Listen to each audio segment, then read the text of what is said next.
Sir sir என்ன மன்னிச்சிடுங்க sir, தப்பா சொல்லிட்டேன் சார். ப்ளீஸ் காலைல வந்து கட்சி கட்டுக்கிறேன் ப்ளீஸ் சார். பெரிய மனசு பண்ணுங்க சார் ப்ளீஸ். நீ எல்லாம் கம்போசிங் கேன்சல் பண்ண வரையா? அப்படியெல்லாம் இல்ல சார், ஏதோ ஒரு ஆர்வத்தை அப்படி பண்ணான்னு சொல்லிட்டேன் சார்.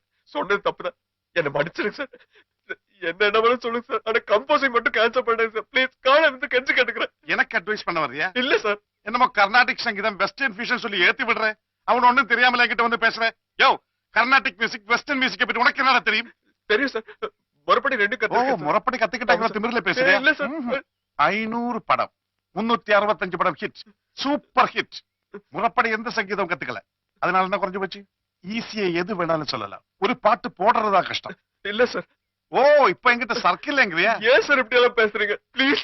போட்ட பாட்ட மக்களை ரசிக்க வைக்கிறது அதை விட கஷ்டம். ஆமா சார். தெரியும்ல? தெரியும். அப்ப நீ சொன்ன மாதிரி பாட்டு போடு. வேண்டாம் சார். வேண்டாம் தெரியாது. தெரியும் சார். தெரியுமா? தெரியும். அப்ப பாட்டு போடு. வேண்டாம் சார். போடுற. வேண்டாம் சார். ஏய், இது பாத்ரூம் அல்ல, பெரிய சங்கீத சக்கரவர்த்தி. போடுற.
தாங்கும் இதயம்